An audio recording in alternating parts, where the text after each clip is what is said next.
Hello class 10th students. तो चलिए हम आउटकम ऑफ डेमोक्रेसी पढ़ रहे हैं और कल हमने how do we assess democracies outcome इसको पढ़ा था। आज हम देखेंगे accountable, responsive and legitimate government. इसका क्या मतलब है? तो सबसे पहले इन शब्दों के अर्थ समझ लीजिए। इसका मतलब होता है, वैसे तो अकाउंटेबल और रिस्पॉन्सिबल दोनों का अर्थ लगभग एक ही तरह का है, उत्तरदायी होना या अकाउंटेबल का मतलब जिम्मेवार होना भी होता है या जिम्मेदार होना भी होता है।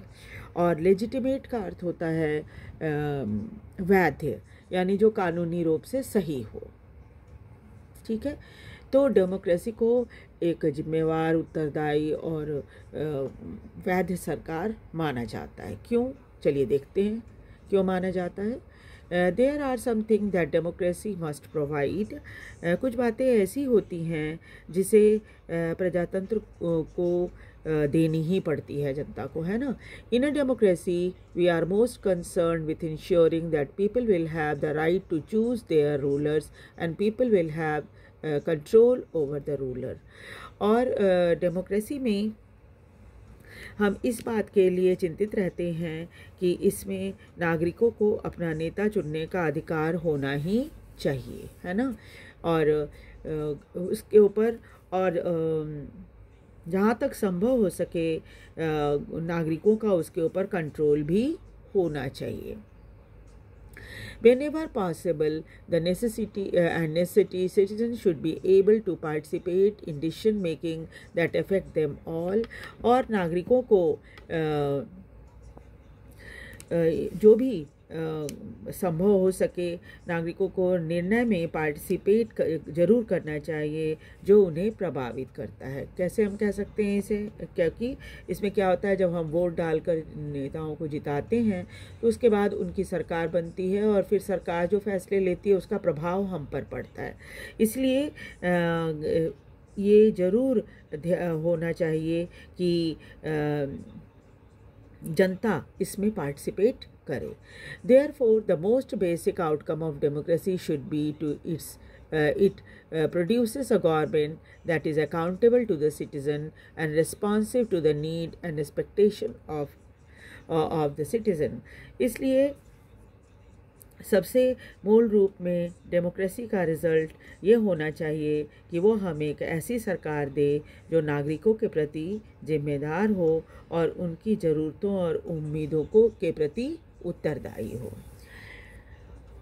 Before we go into the question, we face another common question।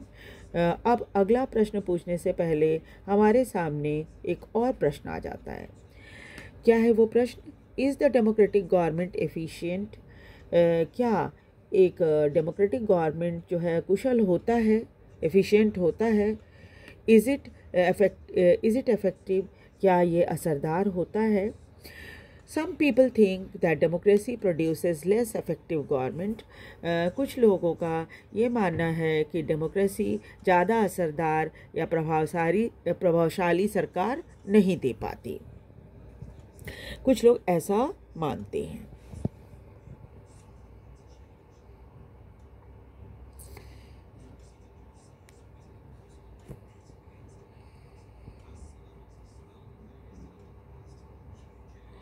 It is of course true that non-democratic rulers do not have to bother about deliberation in assembly or worry about majorities and public opinion। ये बात भी सच है कि non democratic rulers को assembly की वजह से धीमे धीमे काम करने की ज़रूरत नहीं पड़ती है। नॉन डेमोक्रेटिक गवर्नमेंट में आपको पता ही है किसी से कुछ पूछने की ज़रूरत ही नहीं होती, चाहे वो राजा का शासन हो, डिक्टेटरशिप हो, जो भी हो। इनमें किसी से सलाह मशवरा करने की ज़रूरत नहीं पड़ती और न ही उन्हें मेजॉरिटी की ज़रूरत होती है असेंबली में, और न ही उन्हें पब्लिक ओपिनियन की फ़िक्र होती है ना। नॉन डेमोक्रेटिक गवर्नमेंट में ये सभी कोई भी चिंता नहीं होती। इसलिए क्या होता है कि they can be very quick and efficient in decision making and implementation। और इसीलिए वे फैसला लेने में देरी नहीं करते और न ही उसे लागू करने में देरी लगाते हैं। दोनों में से किसी चीज़ में उनको देरी नहीं होती। Democracy is based on the idea of deliberation and negotiation. लेकिन क्या होता है, इसके विपरीत डेमोक्रेसी में क्या होता है, बेसिक आइडिया ही डेमोक्रेसी का बहुत सावधानी पूर्वक विचार विमर्श के ऊपर निर्भर है, इसलिए देरी होना संभव है। जब आप लोग 4 लोगों से सलाह करेंगे तो स्वाभाविक है आपको देरी तो लगेगी। जैसे क्या होता है, आपने देखा होगा पार्लियामेंट में पहले बहुत बहस होती है, लोअर हाउस में, फिर अपर हाउस में, फिर राष्ट्रपति के पास उनके विचार के लिए जाता है। तो स्वाभाविक है जब आप इतने लोगों से विचार विमर्श करोगे तो टाइम तो लगेगा ही लगेगा। तो क्या हम does that makes democratic government inefficient? तो क्या आप ये कहोगे कि भाई डेमोक्रेटिक गवर्नमेंट अयोग्य होता है, इनएफिशिएंट होता है, सही से काम नहीं कर सकता? Now let us think in terms of cost. अब हम देखेंगे समय की जो कीमत लगती है, वो कॉस्ट मतलब यहाँ पैसा नहीं है, समय की कीमत है ना। अब एक और पॉइंट, इस पॉइंट ऑफ व्यू से हम देखें समय की कीमत के बारे में, तो देखेंगे कि डेमोक्रेसी को जज करने की कोशिश जब हम खर्च या कीमत के आधार पर करते हैं तब क्या होता है। अब ये तो बात सही है। Imagine a government that make decision very fast. अब एक ऐसी सरकार की कल्पना कीजिए जो बहुत तेज़ी से फैसला ले लेती है। लेकिन फिर क्या होता है कि डिसीजन जो है, but it may take decision that are not accepted by people and may therefore face problem। अब क्या है, सरकार तेज़ी से फैसला ले तो लेती है लेकिन उसका फैसला जनता को स्वीकार नहीं है, और इसका नतीजा हो सकता है सरकार को प्रॉब्लम हो, जनता विरोध करने लगे, है ना। तो इसलिए सरकार प्रॉब्लम फेस कर सकती है। लेकिन इसके ठीक विपरीत क्या होता है, democratic government will take more time to follow procedure before arriving at the decision. लेकिन क्या होता है, डेमोक्रेटिक सरकार जो है वो क्या करती है,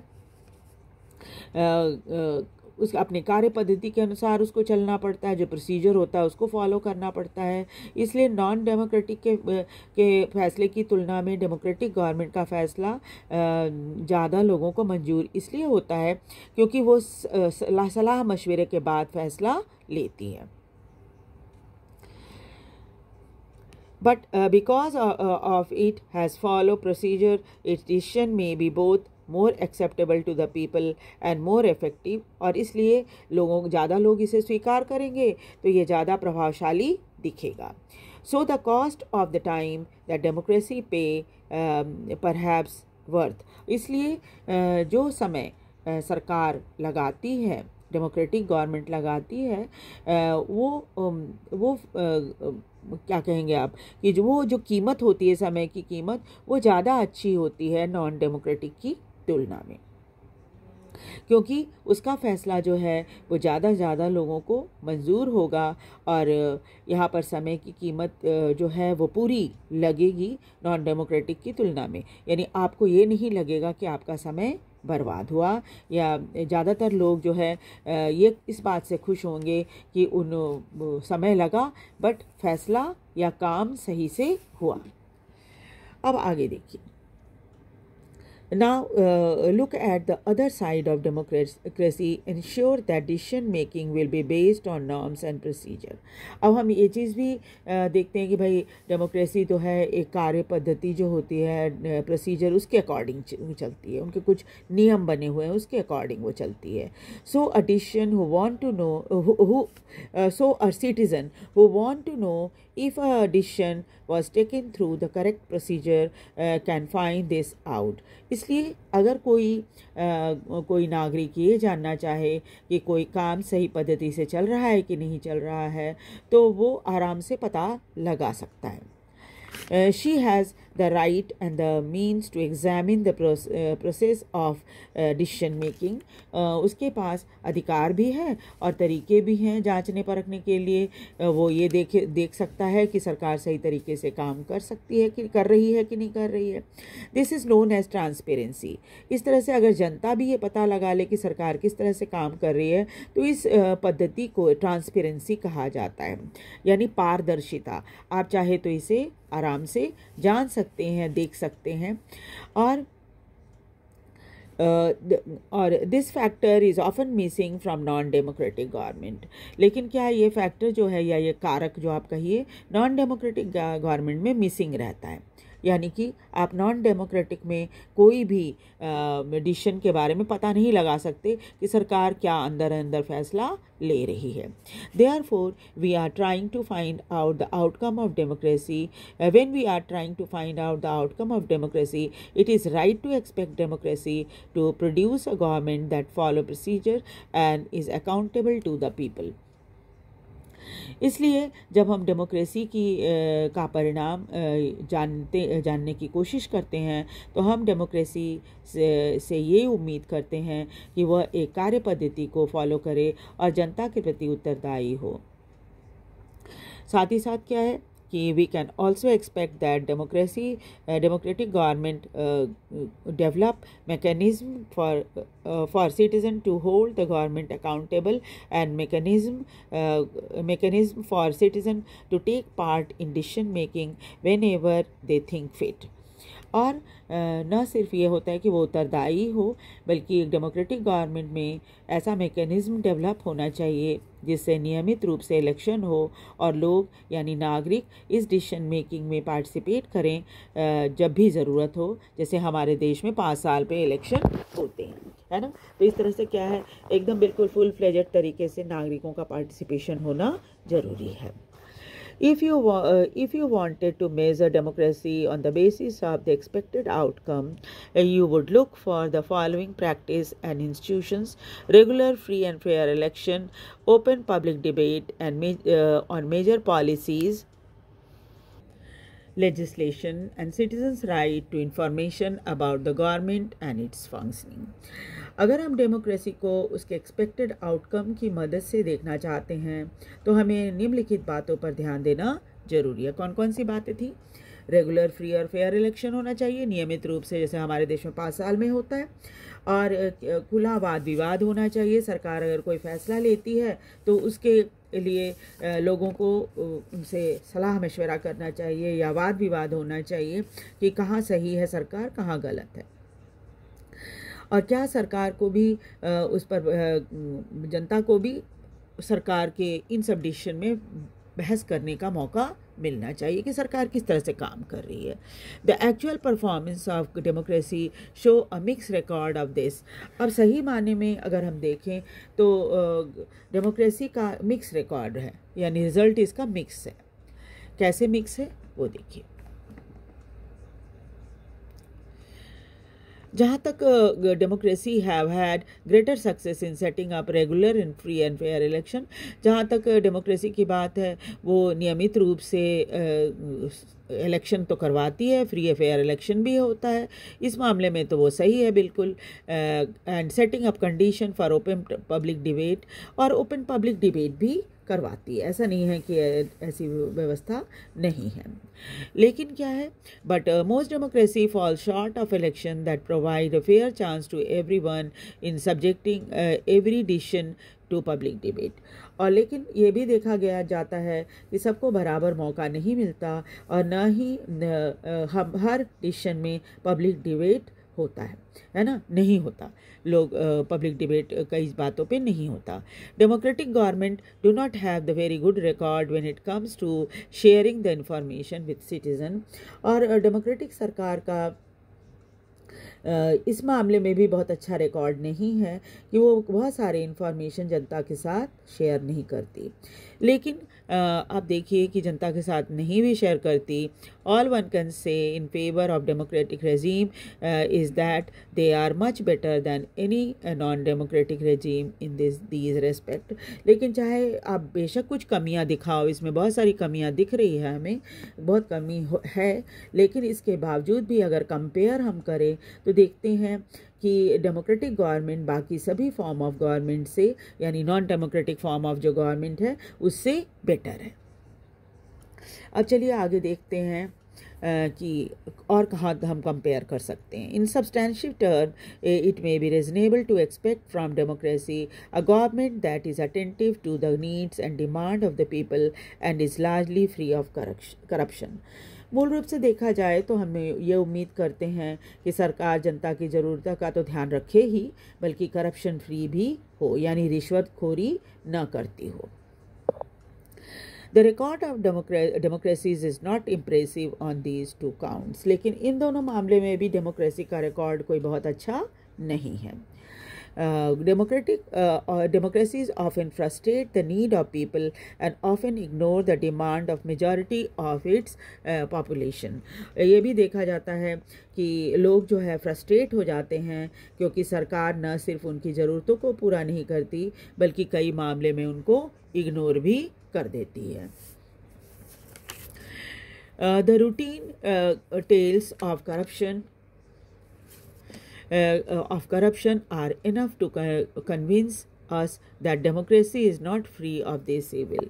अक्सर हम देखते हैं करप्शन की कहानी सुनते पढ़ते रहते हैं अखबारों में, समाचारों में। इसका मतलब ये है कि डेमोक्रेसी में भी ये बुराई है, ये भी अपने फ्री नहीं है इस तरह की बुराइयों से।